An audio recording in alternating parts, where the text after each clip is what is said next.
Tikulandireni omvera athu nonse kulikonse kumwe muli kuchokera mzigawo zonse zinayi za mdziko lino. Dziwani kuti ifa Dreams Media timakunyadirani kwambiri chifukwa munapanga chisankho chotsatira ife kuti tizikupatsirani zonse zomwe zikuchitika mdziko muno. Abayanga amalawi onse amayi ndi abambo amene nasubana. Choyamba ndifuna ndikuthokozeni kwambiri chifukwa cha chikondi chanu chimene mwandilesera ine pathawi yonse imene ndakhala ndikuyenda madera osiyanasiyana m'malawi muno uko panthu kuti akandivotere pa chipani cha Udya Zake alibe mlandu.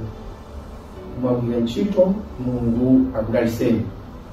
Ndili wokondwa kukuwuzani kuti zonse zimene ndakhala ndikukuwuzani palibe ndi chimodzi chomwe chimene ndakuwuzani chili chonama. Izi zithandiza kuti pamene mukhala m'dziko muno muzidziwa mmene dziko lanu, boma lanu limayendera. Ndikupempherenso kuti tonse ndife Amalawi, amenewo ndi Amalawi anzanga. Ndiye pamene todalirana, dziko ndi limodzi, dziko lathu la Malawi. Pamene tikuti aliyense azidya zake, Udya Zake alibe mlandu, mukawerenga pa Mlaliki 3 verse 13 mupeza pamene Mulungu akuti ndiponso munthu adye amwe zabwino kuchokera mu ntchito zake, chifukwa iyi ndi mtulo wa Mulungu. Udya Zake alibe mlandu akupezeka m'Bible. Mulungu sanamulenge munthu kuti azingopasidwa.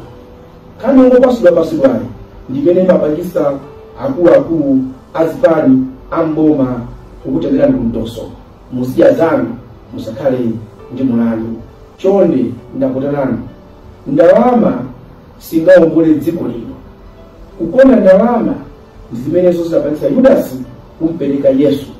Tikakakonda ndalama tipachika dziko la Malawi pa mtanda opweteka kwa zaka 5. Panditi kochepa koma ngati sitichita bwino dziko la Malawi tivutika kwa zaka 5 zikubwerazi. Tikumbukirenso kuti pamene tikukhala mdziko muno mavuto ndi ambiri.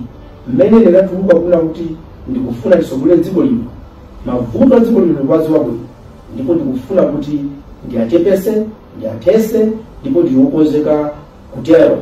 Ziwani kuti kuba mbava zimene zili mboma sikuti ndi nkhani yocheza. Mbavazo sizikusangalala ndi mawu amene kulankhula. Mbavazo pakali pano zikunjenjemera. Muyang'anenso kuna kuti ndi zipani ziti zimene zikulankhula kuti mbava mboma mutizimanga ndi zipani zingati, chifukwa ena afuna kulowa mboma sikukulamulirani kapena kuti akuthandizeni koma kuti azikuberani. Ndiye lero ndikupempheranso kuna kuti muzindikire kuti pakhomo panu ndiye moyo wanu. Chikumbumtima chanu chikakusogolereni kuti povota mukakumbukire ananu, mukakumbukire banja lanu, chifukwa simmadya za kuchipani, simmadya za kuboma, mmadya za nyumba mwanu. Nkuona mavuto onsewa tikakonza inu musidya zanu simukali mulandu. Mavuto akwera pa mtengo kwa zinthu zonsezo ni nkhani kuti Udya Zake alibe mulandu athalirayo. Ine ndikufuna nonse zabwino zonse. Aliyense aziwe kuna kuti president akhala mmodzi koma nichenjeze paya kuna kuti mina sayekeze ikundane mina ndi zake kindire pamodzi monga ana amayi mmodzi Malawi. Mulungu akudaliseni nonse, Mulungu akudaliseni dziko lathu. Zikomo kwambiri. Abayanga amalawi onse amayi ndi abambo amene nasubana. Choyamba ndifuna ndikuthokozeni kwambiri chifukwa cha chikondi chanu chimene mwandilesera ine pathawi yonse imene ndakhala ndikuyenda madera osiyanasiyana m'Malawi muno uko panthu kuti akandivotere pa chipani cha Udya Zake alibe mlandu. Mwagwira ntchito, Mulungu akudaliseni. Ndili wokondwa kukuwuzani kuti zonse zimene ndakhala ndikukuwuzani palibe ndi chimodzi chomwe chimene ndakuwuzani chili chonama. Izi zithandiza kuti pamene mukhala m'dziko muno muzidziwa mmene dziko lanu, boma lanu limayendera.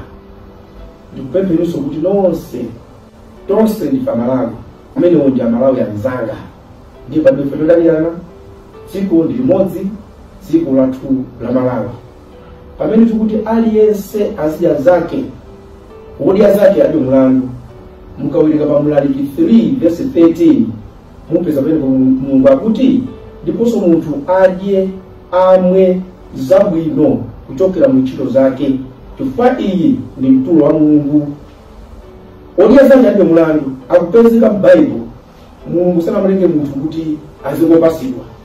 Kani ungopasidwa ndipene mapangisa akulu azipani amboma kukutengera ndi mtoso. Muzidya zanu musakhale ndi mulandu. Chonde ndakutanani ndalama singawombole dziko lino. Kukona ndalama ndi zimenezo zidapangisa Yudasi kumpereka Yesu. Tikakakona ndalama tipachika dziko la Malawi pa mtanda opweteka kwa zaka 5 pandi tikochepa koma ngati sitichita bwino dziko la Malawi tivutika kwa zaka 5 zikubwerazi. Tikumbukirenso kuna kuti pamene tikukhala mdziko muno mavuto ndi ambiri. Mmene ndinatuluka kuna kuti ndikufuna tisogole dziko lino, mavuto a dziko lino ndikwaziwa bwino, ndipo ndikufuna kuti ndiachepese, ndiathese, ndipo ndiokonzeka kutero. Ziwani kuti kuba mbava zimene zili mboma sikuti ndi nkhani yocheza. Mbavazo sizikusangalala ndi mawu amene kulankhula. Mbavazo kakali pano zikuchenjemera. Muyang'anenso kuna kuti ndi zipani ziti zimene zikulankhula kuti mbava mboma mutizimanga ndi zipani zingati. Chifukwa ena afuna kulowa mboma sikukulamulirani kapena kuti akuthandizeni koma kuti azikuberani. Ndiye lero ndikupemphaninso kuna kuti muzindikire kuti pakhomo panu ndiye moyo wanu.